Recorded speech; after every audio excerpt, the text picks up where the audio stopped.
Welcome to Legends in the Making, the podcast for founders, parents, visionaries who are done performing and ready to lead from truth.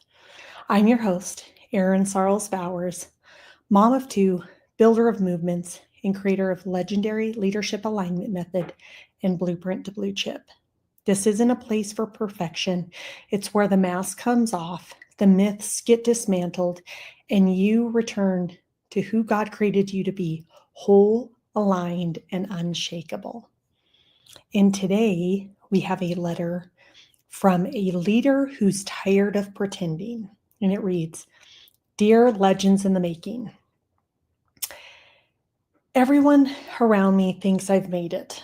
I've built the business. I've got the title. I checked the boxes. On paper, I'm what most people would call successful. But here's the truth. I feel like a fraud. I'm constantly performing, wearing the right mask in the right room, saying the right things to keep the peace, pushing for the next milestone so no one sees how hollow this one feels. There are days I walk into my office, into my home, into my own thoughts, and I don't recognize the person I've become. Not because I've done something wrong, but because I've lost sight of who I was before the world told me who I had to be. I'm exhausted, and yet I keep grinding because slowing down would mean facing everything I buried under ambition. I want peace. I want clarity. I want to stop living like a curated version of myself and remember who I was before the performance began. So how do I lead others when I can barely feel led myself? Sincerely, a leader who's tired of pretending." Wow. Thank you to a leader who is tired of pretending. How many of us can relate to that? How many of us can relate to that? Let's just pause for a moment and think. How many times have we moved through our life and felt like we are a fraud? Like I'm living a lie. Like, what show am I putting on and who am I putting the show on for? And that's a wake-up call. That's a time. That's like God trying to wake you up into who you're supposed to be. Because so often we go through the motions. There's this really delicate balance that we have to walk as a human being between being who are we supposed to be, and then how do we go act in the world and do. And oftentimes we confuse the doing with the being. And a lot of times it's like, just go get into action and activity. But it's like, what's the place that we're doing the action and activity from? And I can relate to this. Like, did I write this letter? So ironic because it so hits home to my 20 plus years in corporate America. That's what I would say is like, who was I pretending to be? What roles was I putting on that weren't really the truth of who I was? I was just kind of wearing that mask, going through the motions, maybe looking for the applause and thinking that that was at the core of the success of who I was supposed to be. And what nobody was telling me was, ultimately, Erin, you're here to express the essence of your soul. And what is that? And who are you supposed to be in this lifetime? In 5-6 years ago now, that's when I really started my awakening journey, because I had kind of a moment just like this person had in this letter, where I just kept having this same thing go over and over again. Is like, this cannot be it. Cannot be it. Why we came here. This can't be it. And it started me down this intensive rabbit hole to where I am today, and why I'm called to serve leaders and parents and athletes, because it's like we are here to remember who we are. We are here to remember who we are and how do we keep that anchored in everything that we do, and to not get caught up in the societal constructs that we have created that we think deem our worthiness. We are inherently worthy because we were created in the image and likeness of God. We are worthy. We don't have to acquire a house, have a certain title at our job, do certain things in order to be worthy of God, to be worthy of God's love, because we already are that just by the essence of our creation. And so we've covered ourselves up and allowed society to dictate, like, this is what deems success. We're already successful. We were successful the moment that we were born into this lifetime. We were successful. That was already innately given to us by the essence of our creation. And we don't have to perform or do anything in order to be worthy. And that performance mechanism is derived from our ego. It's our own energy that is designed to work against us and keep us out of alignment with God. So if I'm doing not in alignment with what God has called me to be, and I'm doing it because I feel unworthy, I feel I'm lacking, then I'm acting from my own separate self. I'm acting from my ego. I'm not acting from my highest self. I'm not truly offering the world high vibrational energy because I'm in a state of lack or frustration or feeling like a fraud or shame. Those are very low vibrational energies, but they are designed to help us look at them and see this isn't the truth.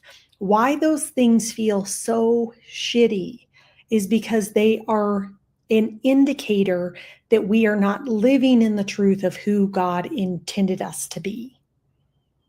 So anytime you're feeling shame or guilt or frustration, that's your GPS. That should be your warning monitor. You're not on track. There's something that's going on here that is not truthful. This isn't living in alignment with the truth of who God is. Because we are created in the image of God, we have to be like God. So we have to know that we're all good, that we're all loving, that we're all abundance, that we're all knowing, that we're all that is and all that ever will be. I mean, think about that. We are inherently created good because God is good. And so there's nothing that we're doing that's good or bad, right or wrong. Those are all just constructs of the human mind. But anytime we feel that pull or disassociation from our natural state of being, we have those what we would call negative emotions. And so it's our job to unpack those, to really start to work through, why am I feeling these emotions and where are these coming from? So for, a leader who's tired of pretending, this is such a great opportunity to dig in and go, where am I feeling so disconnected? And where is that coming from? Don't downplay and go, I shouldn't feel this way. Really sit in that feeling and go, where is this coming from? When I think about, we have three kind of basic human emotions that keep us out of alignment. We either have sadness because we perceive we're lacking something. We're angry because we're attached to an outcome. And so we don't have implicit trust that God, that's all knowing, is going to lead us to where we're supposed to be.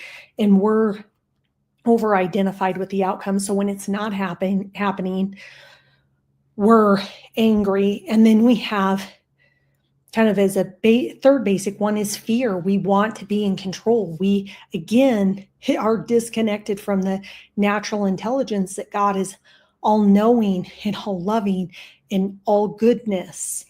And so if you don't know that and you're walking through this world, listening to everything that's going on, that's all fear-based, all of that is designed to keep us out of alignment with the truth of who we are. So if I'm in a place of fear, how can I possibly surrender and trust God? And we then want to be in control. Like I'm in control. So that's when the ego really flares up, because it's like, well, I'm the separate doer. I can correct this. No, the point of that should be to surrender back and be in allowance. And so, we have all these myths. Success will make you feel whole. Success can just be performance. What is success? If I achieve this level and I've chased this, and it's like you still feel empty because it's like, you're not remembering your inherent worth that you already have within yourself.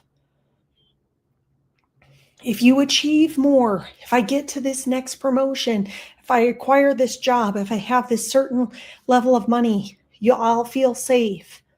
Guess what? You're already safe. You're already worthy. You're already winning. Like until you realize that, some of that stuff won't even come into your life, but then you won't be able to accelerate through it because you're again going to be so attached to it and over-identified with it. I mean, how many of us have gotten a promotion and you think like it's going to be this life-changing experience, and you're like, I'm the same person I was before they offered me this job or this promotion. So it doesn't really change the essence of who you are, because who you are at your core is already worthy. So are we in alignment with that worthiness and expressing that into the world? Because that's what the world needs, is the fullest expression of yourself. Things where you can do is like, again, I would just really sit and do kind of an audit, of our life. Where is your life? Where in your life are you showing up polished but feeling powerless? Where are you performing instead of being? Where am I actually doing something that doesn't feel in alignment with myself, and why am I doing that? And I mean, get very curious with yourself. Well, I'm showing up and going through the motions because I don't trust that God's going to take care of me if I quit my job. I'm not advocating people just go out and quit their jobs, but it's like, again, God is all knowing, God is all loving, God is all that is. Can you not look at it and go, God, if this really doesn't align with me, do I trust that God's going to line up the right things for me in order to be the fullest expression of myself? And the answer would be yes, that's in the works. But we're, with our free will, we're getting in the way of other good things coming in because we're holding on too tightly to what we, the ego, our over-identified self, thinks is right. We have to go back to the trust and surrender of how good and benevolent and loving God is. And so if that's who God is, then we should have implicit trust and complete surrender into the allowance. And yes, he gave us free will to do what we think is right. But what if we just allowed and loosened our grip and allowed what he wanted to come in? We have to just be detached and in allowance. And so, again, do a really, really deep audit, and then anchor in these three truths. Peace is permission, not performance. Identity must be built in stillness, not spotlight. And if God didn't author your success, it's not sustainable. So, another mini practice that I love is the mirror prayer. Stand in front of the mirror every morning and say, I refuse to lead from a lie. Show me what's true. I refuse to lead from a lie. Show me what's true. And the greatest lie of leadership is that if you slow down, you lose your edge. And what if your edge is clarity? And the only way to find it is to stop performing. So the world, your colleagues, your family may applaud your performance, but only heaven knows who you really are. If you've been performing for too long and feel like you're losing your clarity, DM me clarity and join my 5-day challenge and come home to who you really are. And if you would like to write a letter to Dear Source and have it as part of the show, please submit a DM. I will read it. I will ensure that it gets on air, and we will continue to build a world of legacy that's clarity in who we are. Thank you for joining Legends in the Making.